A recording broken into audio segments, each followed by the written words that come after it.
El doctor Alarcón no se inmutó. No golpeó la mesa ni llamó a una enfermera para que asistiera. Simplemente se detuvo en seco, como una máquina que encuentra una obstrucción en el engranaje. Volvió a leer el papel que tenía en la mano, repasando las líneas una vez más, y luego levantó la vista para mirarme directamente a los ojos. Santi Morales, dijo, y se quedó en silencio durante lo que parecieron 4 segundos exactos. 4 segundos son una eternidad cuando una niña duerme profundamente en tu regazo. 4 segundos son una vida entera cuando esa niña es tu única nieta y sientes que algo se está quebrando bajo la superficie. Señor, su voz sonó cautelosa, medida, con ese tono profesional pero tenso que usas con alguien cuando no estás seguro de cómo va a reaccionar ante una mala noticia. ¿Desde cuándo toma la niña este zumo? Lucía tenía 7 años recién cumplidos el viernes pasado, 11 de octubre, justo antes de que empezara el puente del Pilar. La cumpleañera a la que yo había fallado estaba ahora profundamente dormida contra mi hombro, con un peso muerto que me erizaba la nuca. No era una siesta de tarde, no era un simple cabecaseo por el calor de Sevilla. Era ese tipo de sueño pesado, antinatural, que no encaja en una tarde de martes a las 4 en una clínica pediátrica cerca de la Avenida de la Palmera.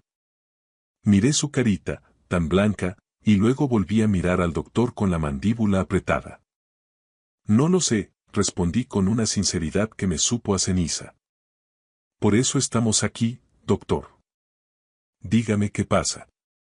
Déjenme retroceder un poco para que entiendan cómo llegamos a esa consulta. Todo empezó 2 horas antes, el mismo día. El cumpleaños de Lucía había sido el viernes anterior. Cumplía 7 años y yo no estuve allí para verla soplar las velas. No fue por falta de ganas ni por un olvido, estuve postrado en la cama con una rodilla destrozada que me lleva dando guerra desde 2019. Para cuando me sentí lo suficientemente humano como para conducir mi vieja furgoneta, la fiesta ya se había terminado, la tarta eran sobras en la nevera y mi nieta se había hecho 1 año mayor sin su abuelo.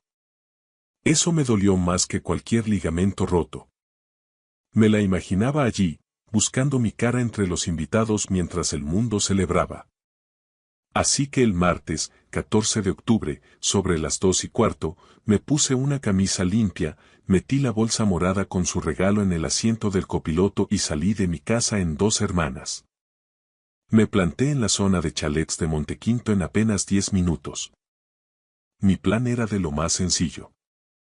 Dejarle el regalo, llevarla a por un helado a los valencianos y dejar que me contara cada detalle de la fiesta. Quería ser el abuelo con 3 días de retraso que intenta remendar el mundo. Es curioso cómo las intenciones más ordinarias acaban convirtiéndose en los días más extraordinarios de tu vida, y no precisamente por algo bueno. Llegué y llamé al timbre de aquel chalet impecable. Vanessa me abrió con el móvil pegado a la oreja, apenas levantando la vista para reconocer mi presencia. Hola, Vanessa. Traigo algo para la cumpleañera. Sé que voy tarde, dije, tratando de sonar amable. Está arriba, respondió ella, retrocediendo para dejarme paso mientras ya gesticulaba hacia el teléfono. Tengo una llamada de trabajo urgente. Me quedé en la entrada un segundo, sosteniendo esa bolsa morada y sintiéndome como un extraño en la casa de mi propio hijo. Un abuelo que llega tarde con un peluche para comprar el perdón. Muy hábil, Santi, me dije a mí mismo. Subí las escaleras con el peso de la rodilla recordándome cada peldaño. La habitación de Lucía es la segunda a la izquierda. Ella misma había pintado un cartel para la puerta con letras rosas. El cuarto de Lucía. Llamad antes de entrar. Llamé suavemente con los nudillos. Lucía, cariñito. Es el abuelo, anuncié. Silencio. Luego, el sonido de alguien arrastrando los pies con dificultad. La puerta se abrió y, al verla, sentí un escalofrío que me recorrió el pecho de arriba a abajo. No se veía bien. No era una gripe, no eran mocos ni una fiebre pasajera. Se veía pesada, con los ojos lentos y desenfocados, como si intentara mirarme a través de un cristal empañado o bajo el agua. Abuelo, sonrió, pero la reacción llegó con un retraso angustioso. Hola, cumpleañera, mantuve la voz firme, aunque por dentro todo vibraba. Me puse de cuclillas, ignorando el pinchazo de la rodilla. Siento haberme perdido la fiesta, bicho. ¿Te queda energía para seguir celebrándolo? Se apoyó contra el marco de la puerta, como si el simple hecho de estar de pie fuera un esfuerzo hercúleo. Solo tengo mucho sueño, abuelo. ¿Sueño? Miré mi reloj, eran apenas las 2 de la tarde. Señor Morales. ¿Desde cuándo dice que toma este zumo? Preguntó, omitiendo cualquier saludo. ¿Qué han encontrado, doctor? Mi voz sonó más vieja, más ronca de lo habitual. Se sentó a mi lado y giró el informe para que yo pudiera leer el resultado que encabezaba la lista de positivos. Un potente fármaco sedante. Quizás le suene más como un fuerte antihistamínico de uso común, explicó con una calma profesional que me puso los pelos de punta. Es un antihistamínico común, de venta libre. Perfectamente seguro en la dosis adecuada para una alergia puntual o un viaje largo. Pero los resultados de Lucía muestran concentraciones. Hizo una pausa necesaria para que yo asimilara el golpe, consistentes con una administración intencionada, sistémica y repetida durante un periodo prolongado. Esto no ha sido un descuido, Santi. No ha sido una sola vez. Repetida. Intencionada. Prolongada. Leí esas 3 palabras en mi mente como si estuviera analizando el historial de un motor gripado por falta de aceite. 3 negligencias criminales. Entrelacé las manos sobre mi rodilla mala, apretando hasta que los nudillos se pusieron blancos, y solté el aire muy despacio por la nariz. ¿Está su madre en casa ahora mismo? Preguntó Alarcón en voz baja, casi en un susurro. Señor Morales, entienda mi posición. Estoy legalmente obligado a dar parte a servicios sociales y a la policía de inmediato. Es el protocolo. Le sostuve la mirada, con toda la fijeza de la que es capaz un hombre que no tiene nada que perder. Deme 24 horas, doctor. Solo 24. Se lo pido por la memoria de lo que sea que usted respete. Alarcón me estudió durante un largo minuto. Lo que vio en mis ojos debió de convencerle de que yo no iba a cometer una locura impulsiva. Que no iba a entrar en ese chalet de Montequinto para prenderle fuego con mis propias manos, aunque cada fibra de mi cuerpo me lo gritara. Vio al mecánico, no al abuelo herido. Mañana por la mañana, sentenció finalmente. A las 8 en punto.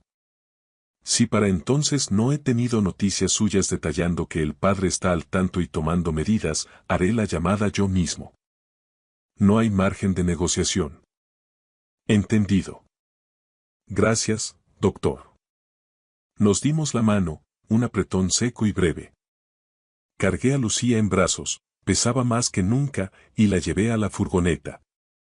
La abroché en su sillita con una delicadeza que me hacía temblar los dedos. Gracia, la elefanta morada, seguía bajo su brazo, compartiendo ese sueño químico y oscuro. El trayecto de vuelta a Dos Hermanas me tomó exactamente 19 minutos. Lo sé porque conté cada segundo, cada semáforo en rojo, cada bache de la carretera. Lucía durmió todo el camino, con la boquita entreabierta y la mano agarrando con fuerza la oreja del peluche. Como si, incluso en ese limbo de fármacos, supiera que debía aferrarse a algo que no la traicionara. No llamé a Daniel. No llamé a nadie. Conduje respetando cada señal de tráfico, dejando que el silencio de la cabina hiciera su trabajo. Organizar el caos. Pensé en la bolsa de regalo, en los 3 días de culpa estúpida por un cumpleaños perdido. Mientras tanto, bajo mi propia nariz de mecánico experto, algo mucho más podrido que un simple olvido le estaba ocurriendo a mi nieta en esa casa de diseño. He pasado 33 años arreglando motores destrozados. Y si algo he aprendido es que, cuando el daño es estructural y profundo, no se arregla haciendo ruido ni dando martillazos al azar. Se arregla con precisión quirúrgica, pieza por pieza. Y yo apenas estaba empezando a desmontar el bloque. Lo más difícil de descubrir una traición no es la rabia ciega, es el inventario. Es ese proceso doloroso de repasar cada tarde que no pregunté, cada detalle que racionalicé como cansancio infantil, cada señal de alarma que apagué porque decidí confiar en la persona equivocada. Esa noche, en mi casa de 2 hermanas, no pegué ojo. No porque me estuviera derrumbando, quiero que esto quede claro. Santi Morales no se rompe así como así. Me senté en el sillón orejero con la luz de la lámpara al mínimo, una taza de café enfriándose sobre la mesa camilla, y empecé a pensar metódicamente, igual que cuando planifico la reconstrucción total de un motor de camión. ¿Qué sé de verdad? ¿Qué necesito averiguar antes de las 8 de la mañana? ¿Y cuál es la secuencia exacta de pasos para que nadie se escape de esta? Lo que sabía era lo peor. A mi nieta la estaban drogando en su propia cama a alguien que juró protegerla. Lo que no sabía todavía era el tiempo, la gravedad total y, sobre todo, el porqué. Ese maldito porqué era el combustible que me mantenía los ojos abiertos en la oscuridad. Ella se encogió de hombros con esa resignación de los niños cuando los adultos preguntan cosas obvias. Entré y me senté en el borde de su cama, entregándole la bolsa morada. La abrió despacio, con una calma que me ponía los pelos de punta. Ningún niño de 7 años abre un regalo con tanta parsimonia. Pero cuando sacó a la elefanta de peluche, sonrió de verdad. Una sonrisa amplia que me recordó a su padre de pequeño. Se va a llamar Gracia, dijo acariciando el peluche. Es un nombre perfecto, cielo, respondí. Se quedó mirándola un momento, con esa intensidad con la que los niños estudian lo que aman. Luego puso a Gracia en el centro exacto de la almohada y se quedó callada. Fue ese silencio particular, denso, que guardan los niños cuando están a punto de confesar un secreto importante. Esperé. Me miró fijamente, asegurándose de que estábamos solos. Se acercó y puso sus manos pequeñas sobre mi rodilla. Mi corazón ya lo sabía, mi cerebro simplemente se negaba a procesar la avería. Abuelo, susurró casi sin voz, ¿puedes decirle a mamá que deje de echarle cosas a mi zumo? Me da mucho sueño y no me gusta nada. El mundo no se detuvo, pero algo dentro de mí sí lo hizo. No grité, no corrí a buscar a Vanessa. Solo asentí despacio, con la misma calma con la que escuchas a un cliente explicar un ruido extraño en el motor. Está bien, Lucía. No te preocupes, dije con voz suave.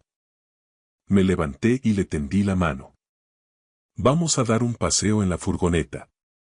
Necesito que me ayudes con un recado. No soy un hombre dado al drama, pero llevo 33 años arreglando motores y sé cuando algo falla. A veces no es un ruido, es una vibración en el volante que te dice que algo se va a romper antes de que ocurra. Bajamos las escaleras. Vanessa seguía en la cocina, riéndose de algo al teléfono. Aquella risa me dolió en los oídos. Me llevo a Lucía a por un helado, dije al pasar. Ella solo agitó la mano, ignorándonos por completo. Senté a Lucía en su sillita elevadora en el asiento del copiloto. Siempre decía que la hacía sentir como una princesa en su trono. Arranqué el motor y salí de Montequinto conduciendo con una precisión milimétrica hacia Sevilla. No llamé a mi hijo Daniel, ni a la policía. Todavía no. Antes de abrir el capó y desmontar nada, necesitaba saber exactamente a qué tipo de rotura me enfrentaba. Y para eso, solo confiaba en Dr. Alarcón. La clínica de la Avenida de la Palmera era, para mí, el único puerto seguro en medio de una tormenta que empezaba a arreciar. Es el centro de urgencias pediátricas más fiable de Sevilla y el Dr. Alarcón ya conocía a Lucía. La había tratado un par de veces por esas otitis rebeldes que pillan los niños en la piscina. En ambas ocasiones, Alarcón fue directo, sin adornos, hablándome de tú a tú sobre lo que fallaba y lo que no. Es un hombre que no trata a los abuelos con esa condescendencia irritante de quien cree que chocheamos.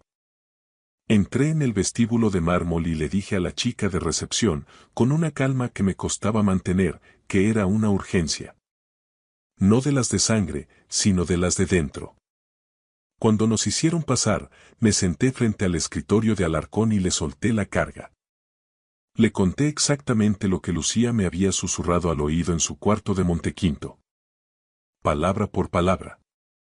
El miedo en su voz pequeña, los párpados caídos, esa forma de moverse torpe, como si sus pies pesaran 10 kilos cada uno. El doctor no me interrumpió. No puso esa cara de el abuelo está exagerando porque se siente culpable que yo medio esperaba y temía. Miró a Lucía, que se había quedado sentada en la camilla de papel crujiente, comiendo unas galletas que le habían dado en un vaso de plástico como si aquel fuera el martes más normal de su vida. Alarcón asintió para sí mismo y, con una puntería clínica que me heló la sangre, pidió una analítica completa. Sangre, orina y un panel toxicológico exhaustivo. Tendremos los resultados en unos 40 o 50 minutos, Santi. Esperad fuera, dijo con voz grave. Esperamos en esa sala donde el aire huele a desinfectante y a miedo contenido. A los 30 minutos, Lucía se bajó de la camilla con un movimiento lento, se acurrucó contra mi brazo en la silla de espera y, simplemente, se apagó. Se quedó frita como si alguien hubiera bajado los plomos de toda la casa de un manotazo. Me quedé petrificado, mirando un póster de vacunación en la pared de enfrente, pensando en mi nieta apoyada en el marco de su puerta porque sus piernas no daban más de sí. Pensé en lo cerca que estuve de no ir ese día, de haber esperado al fin de semana para no conducir con la rodilla inflamada. ¿Qué habría pasado si espero 3 días más? Esa pregunta se me clavaba en el pecho como una esquirla de metal. La puerta del despacho se abrió con un chasquido metálico.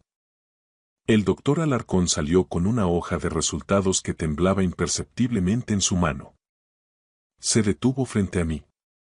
4 segundos completos. Los conté por el pulso que me golpeaba en las sienes. Mier Cortés 15 de octubre, 6:47 de la mañana.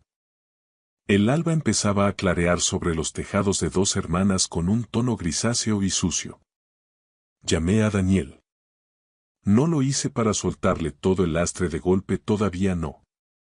En mi oficio, antes de meter la llave inglesa en una pieza delicada, tienes que palpar la temperatura del metal. Necesitaba oír su voz, calibrar su estado de ánimo antes de entregarle una verdad que iba a demoler los cimientos de su vida entera. Respondió al segundo tono, con esa voz clara de quien lleva ya un rato con la cafetera puesta. Daniel siempre ha sido de madrugar, una costumbre que heredó de mis años en el taller, cuando el sol aún no se había atrevido a salir y ya estábamos manchados de grasa hasta los codos. Hola, papá.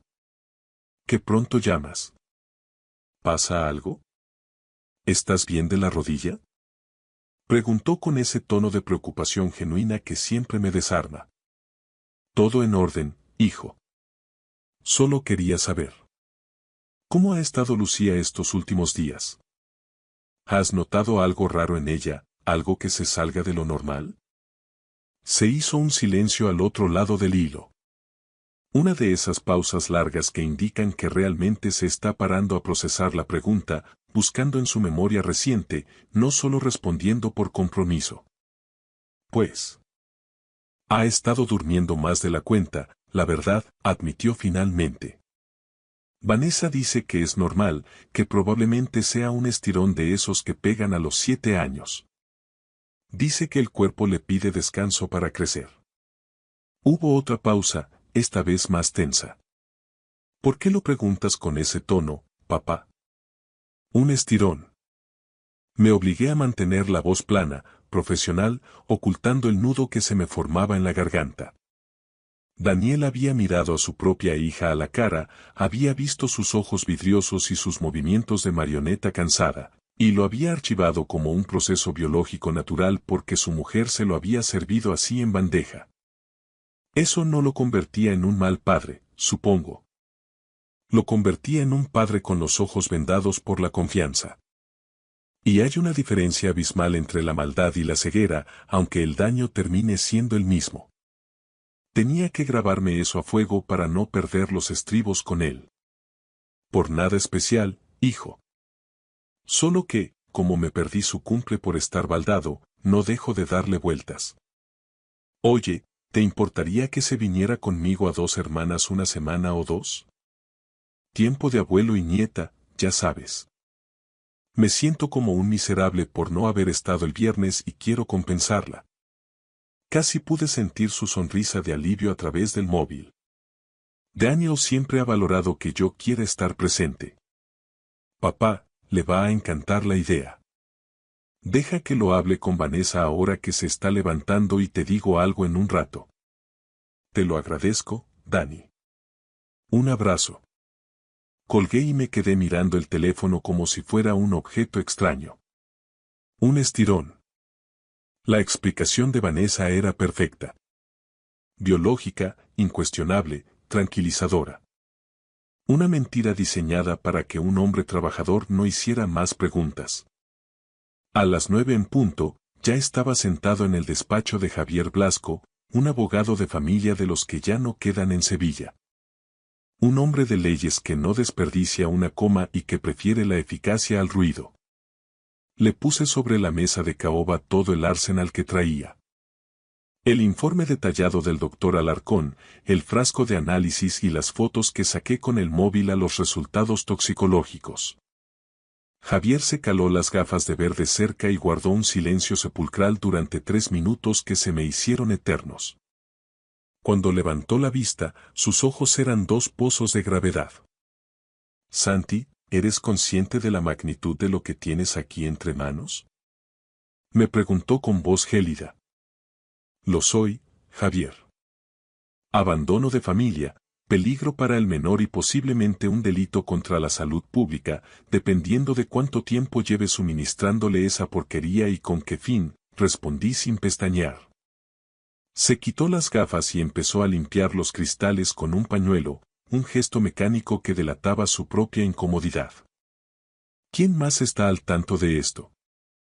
Tú, el pediatra y yo. ¿Daniel? Todavía no sabe nada. Javier asintió despacio, dándome la razón en silencio. Inteligente. Muy inteligente, Santi. Antes de soltarle la bomba a tu hijo, necesitas un blindaje documental que no admita réplica. Porque cuando a un hombre le dicen algo así sobre su esposa, el primer mecanismo de defensa es la negación absoluta. ¿Quieres pruebas tan sólidas que la negación sea, sencillamente, un suicidio lógico? Tenía toda la razón del mundo. No bastaba con mi palabra, necesitaba hechos irrefutables. ¿Qué es lo siguiente? Pregunté, yendo al grano. Necesitas más que ese informe médico. Necesitas rastrear registros de farmacias si es posible, una cronología de los hechos y, sobre todo, ojos dentro de esa casa. Ojos que no estén nublados por el cariño. Deslizó una tarjeta de visita sobre el tapete de la mesa antes de que yo pudiera abrir la boca. El nombre impreso era Ramón Domínguez. Investigaciones privadas. Sevilla y alrededores. Es un hombre minucioso, Santi. Y lo más importante. Es un tumba. Discreto hasta la médula, añadió Javier. Me guardé la tarjeta en el bolsillo de la camisa, junto al corazón. Una última cosa, dijo el abogado, inclinándose hacia adelante y bajando el tono. Cuando Daniel te llame para confirmar lo de Lucía, vea por ella de inmediato. Saca a esa niña de ese chalet hoy mismo. No permitas que pase ni una noche más allí. Ese era el plan desde que salí de la clínica ayer, Javier. No te quepa duda. El abogado estuvo a punto de sonreír, un gesto raro en él. Se nota que llevas toda la vida arreglando cosas que otros dan por perdidas, Santi. Daniel me devolvió la llamada a las 11:23. Su voz sonaba relajada, casi alegre. A Vanessa le parece una idea fantástica, papá. Dice que a Lucía le vendrá de perlas el aire fresco de dos hermanas y cambiar un poco de aires después del cortejo. Se rió un poco, ajeno al precipicio. Creo que lo ha definido como una oportunidad de oro para estrechar lazos. Oportunidad para estrechar lazos. Aquella frase me dio náuseas. Vanessa había entregado a su hija sin un solo reproche, sin preguntar cuánto tiempo se quedaría ni qué planes teníamos. Ni siquiera se puso al teléfono para darme alguna instrucción sobre su ropa o sus comidas. Lo anoté mentalmente. Vanessa quería campo libre, y yo se lo estaba dando en bandeja de plata. La recogeré a las 2, justo después de comer, sentencié. Llegué al chalet de Montequinto con una puntualidad británica. Lucía ya me esperaba en el porche, con su mochila de ruedas y a Gracia, la elefanta morada, apretada bajo el brazo. Vanessa estaba en algún lugar al fondo de la casa, probablemente en su despacho o en la cocina, ni siquiera se asomó a la puerta para decir adiós. Abroché a Lucía en su sillita con un suspiro de alivio que me quemó los pulmones. Se veía algo mejor que el día anterior, un poco más despierta, con el brillo recuperado en las pupilas. Quizás porque esa mañana no le habían dado el zumo, o quizás porque el instinto de los niños les dice cuando se alejan de un peligro. ¿Vamos a ir de aventura al taller, abuelo?, preguntó con una chispa de entusiasmo.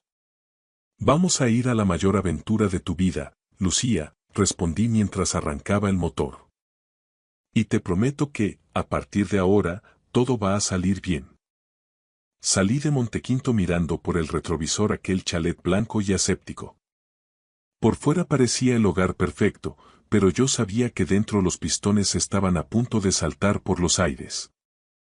Y yo era el encargado de cronometrar la explosión. Voy a hablarles de Vanessa ahora. Y voy a intentar ser justo, porque la justicia importa incluso cuando la rabia te quema las entrañas. Especialmente entonces.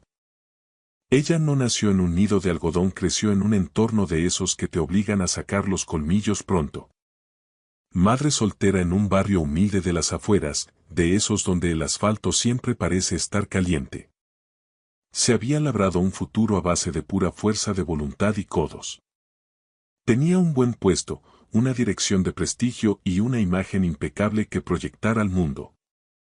Cuando conoció a mi hijo Daniel, ella tenía 26 años. Era decidida, inteligente e impresionante. Me cayó bien al principio, no voy a mentir. Pero en algún recodo del camino, y yo no lo vi, ninguno de nosotros lo vio, la vida que tanto le había costado construir dejó de ser algo que amaba para convertirse en una carga que simplemente arrastraba. Daniel viajaba constantemente por su trabajo en la constructora. Lucía era una niña ruidosa, despierta y demandante, con esa energía inagotable de los niños que están realmente vivos. Y Vanessa, encerrada en ese chalet de diseño en Montequinto, empezó a sentir que las paredes blancas se le echaban encima. No digo que eso justifique lo que hizo. Jamás. Digo que entiendo la diferencia entre la maldad pura y la desesperación. Pero la vida me ha enseñado que la gente desesperada es capaz de cometer las mayores atrocidades. Lo que yo no sabía todavía, lo que Ramón Domínguez estaba a punto de ponerme sobre la mesa, era el abismo exacto de esa desesperación. Ramón me llamó el jueves por la tarde, 16 de octubre. Su voz sonaba profesional, pero con un matiz de urgencia que no le había notado antes. Señor Morales, tengo el material. ¿Podemos vernos ahora mismo? ¿Cuánto tardas en plantarte en el bar de la esquina de la calle Luis Montoto? Le pregunté, ya con las llaves de la furgoneta en la mano. En 18 minutos estoy allí. Llegó incluso antes. Ramón es un tipo robusto, de mirada tranquila y gestos contenidos. Es el tipo de hombre que se funde con el mobiliario urbano, alguien en quien nunca te fijarías al cruzar la calle, y supongo que de eso trata su oficio. Pidió un café solo, corto de talle, y deslizó una carpeta de cuero desgastado sobre la mesa de metal. La abrí con el corazón galopando. Eran fotos. nítidas, con el grano de la alta resolución, marcadas con fecha y hora. Inequívocas como una avería a motor abierto. Vanessa aparecía con un hombre al que yo no había visto en mi vida. Un tipo alto, bien vestido, con esa confianza fácil y relajada que solo tienen quienes nunca han tenido que doblar el lomo para ganar un jornal. Había facturas del Hotel Alfonso XIII, el sitio más caro de la ciudad, y de varios apartamentos turísticos en el centro. Las fechas cuadraban a la perfección, y las comprobé una por una, créanme, con las noches en las que Daniel estaba fuera de Sevilla por trabajo. El hombre se llamaba Bruno Cortés, 38 años, consultor de ventas de una firma internacional. ¿Cuánto tiempo llevan con esto? Pregunté, sintiendo que el café se me agria en el estómago. Por lo que he podido verificar con registros y testimonios. Ramón rodeó su taza con las manos, buscando el calor, al menos 8 meses. 8 meses. Mi nieta acababa de cumplir 7 años. Hice la cuenta mentalmente y el resultado me dio escalofríos. ¿Y qué hay de la niña? Pregunté, temiendo la respuesta. Ramón me miró con una fijeza que me dolió. No hay indicios de nada físico directo contra ella, Santi. Pero la cronología de las compras de farmacia y la administración de los fármacos. Hizo una pausa, midiendo sus palabras, parece coincidir matemáticamente con los periodos en los que los encuentros con Cortés se hacían más frecuentes. Necesitaba tiempo libre. Necesitaba silencio en casa. Lucía siempre estaba allí, así que ella la dormía para poder salir o para que no interrumpiera las llamadas. Cerré la carpeta de golpe, como si el ruido pudiera acallar mis pensamientos. Me quedé rumiando aquello durante un largo rato, mirando el tráfico de Luis Montoto. Ramón no me metió prisa, se limitó a terminar su café y dejó que un abuelo asimilara una verdad que ningún abuelo debería tener que digerir. No lo había hecho por crueldad manifiesta, sino por pura conveniencia. Y, de alguna manera, saber que era por comodidad lo hacía 1000 veces peor. Ese tal Bruno Cortés. ¿Qué sabe él de todo esto? Pregunté al fin. Esa es la clave. Él sabe que existe Lucía. Ella le ha vendido que es una niña difícil, con problemas de conducta y de sueño. Ramón suspiró con pesadez. Él nunca ha hecho una sola pregunta más allá de eso. Ha preferido no mirar. Cobardes. Los dos. 2 adultos compartiendo cama y secretos, y ninguno de los dos había tenido la decencia de mirar a una niña de 7 años a los ojos para hacerse una pregunta que valiera la pena. Y mientras tanto Daniel, mi hijo, rompiéndose los cuernos a trabajar, confiando en su hogar, perdiéndoselo todo. Pagué los cafés, me levanté y me puse la carpeta bajo el brazo, sintiendo su peso como si fuera de plomo. Ramón, necesito que lo documentes todo. Hasta el último céntimo, cada hora, cada lugar. Que sea impecable para un juez. Ya estoy en ello, Santi. No quedará ni un cabo suelto. Es un buen hombre, Domínguez. Conduje de vuelta a 2 hermanas con todas las ventanillas bajadas, dejando que el aire me azotara la cara. Octubre en Sevilla tiene un olor único. Una mezcla entre la humedad de los naranjos de los parques y ese primer frescor que anuncia que el verano, por fin, se ha rendido. Era el último aliento de calor antes del cambio de estación. Lucía estaba en mi casa, profundamente dormida en el cuarto de invitados.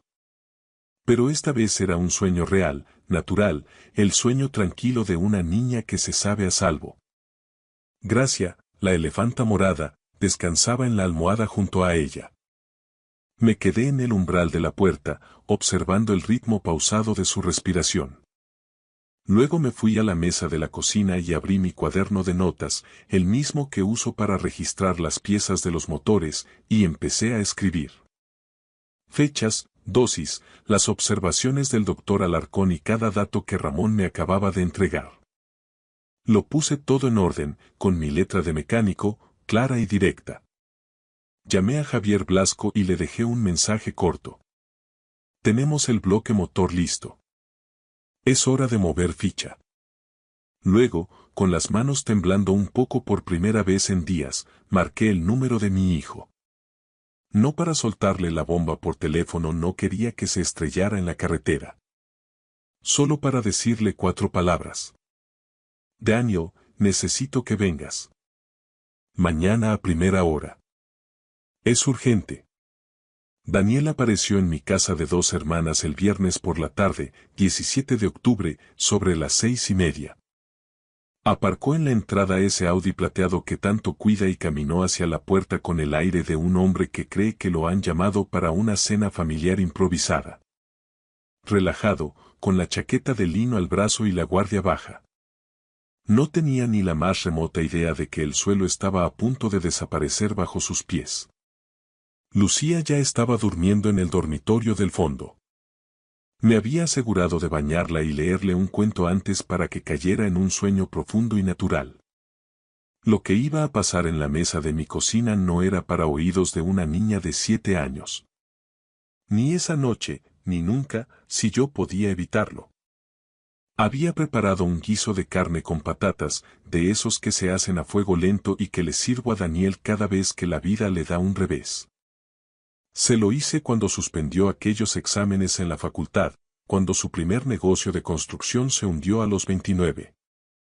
Él nunca supo que era un ritual, mi forma de decirle que aquí siempre habría un sitio seguro. Hay cosas que un padre hace sin dar explicaciones. Simplemente las haces porque el motor necesita aceite para no griparse. Entró, me dio un abrazo que me supo a despedida de una etapa y miró alrededor con curiosidad. Huele a gloria, papá. ¿Dónde está la cumpleañera? Dormida ya, hijo. Ha estado mucho mejor estos días, recuperando el color y las ganas de jugar. Él sonrió con alivio genuino, se sentó a la mesa y se aflojó el nudo de la corbata. Me alegro de corazón. Lo necesitaba. Bueno, cuéntame, ¿qué pasa? Sonabas. Diferente por teléfono. Casi me asustas. Come primero, Daniel, le corté, sirviéndole un plato generoso. Me puso esa cara que lleva poniéndome desde que tenía 12 años, esa que dice claramente: te estás portando raro, viejo. Pero cogió el tenedor y empezó a comer. Dejé que terminara, que repitiera guiso y que se tomara una copa de Rioja. Dejé que estuviera cómodo, en paz, por última vez antes de cambiarle la vida para siempre. Luego me levanté, fui a la encimera y puse 3 cosas sobre el hule de la mesa, justo frente a él.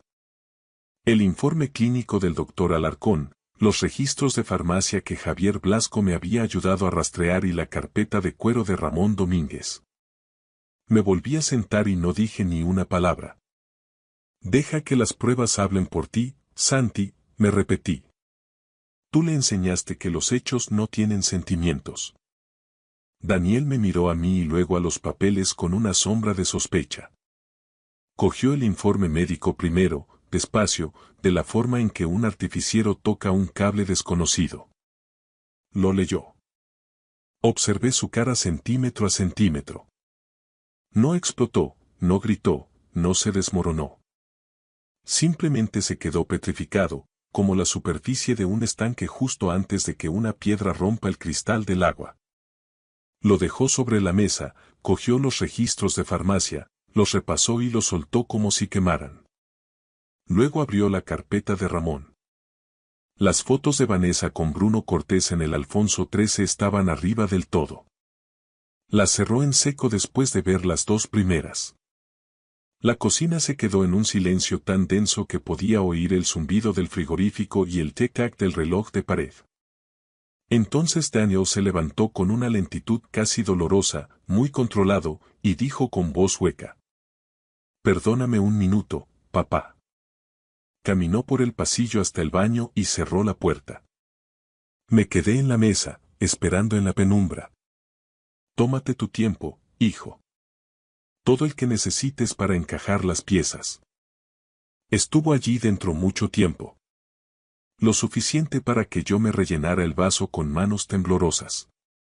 Lo suficiente para que el reloj marcara 7 minutos completos de soledad. Cuando volvió, tenía los ojos inyectados en sangre, pero la mirada era de acero. Se sentó, miró la carpeta sin llegar a tocarla y preguntó: ¿Sabe Lucía lo que había en ese zumo? No, respondí con firmeza. Solo sabe que le daba sueño y que no le gustaba nada. Asintió una vez, despacio. Bien.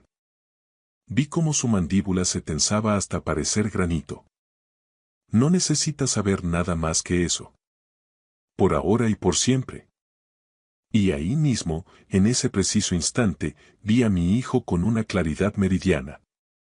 Ya no era el marido cegado por la rutina, ni el hombre que había confundido la drogadicción de su hija con un estirón biológico. Era el padre. Él de verdad. Debajo de los viajes de empresa y la confianza mal depositada, el instinto seguía intacto. Solo había necesitado que alguien le entregara el manual de despiece de su propia vida. ¿Desde cuándo lo sabes todo esto?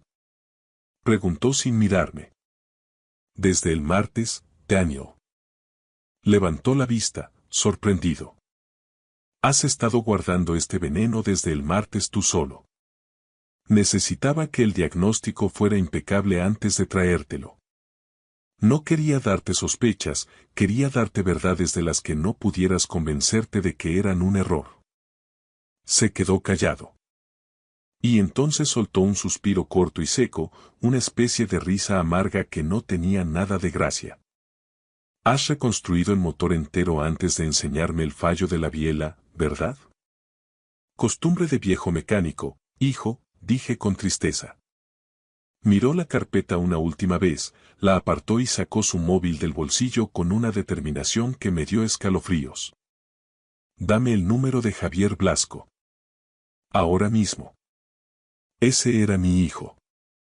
Daniel no se enfrentó a Vanessa esa noche. Ni el sábado. Pasó el fin de semana en mi casa, durmiendo en su antigua habitación de soltero, desayunando tostadas con Lucía y viéndola pasear a Gracia por el salón mientras él bebía café en silencio.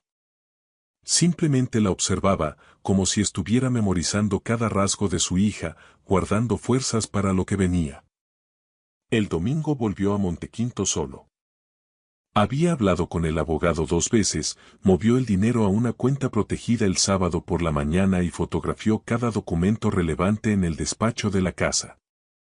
Lo hizo todo con una frialdad metódica, sin un solo movimiento en falso. Lo había aprendido de alguien que sabía que las prisas rompen los tornillos. Lunes, 20 de octubre por la mañana. Esperó a que Lucía estuviera a salvo en el cortejo. Yo mismo la llevé en la furgoneta, la dejé en su clase y me aseguré de que la puerta se cerraba tras ella.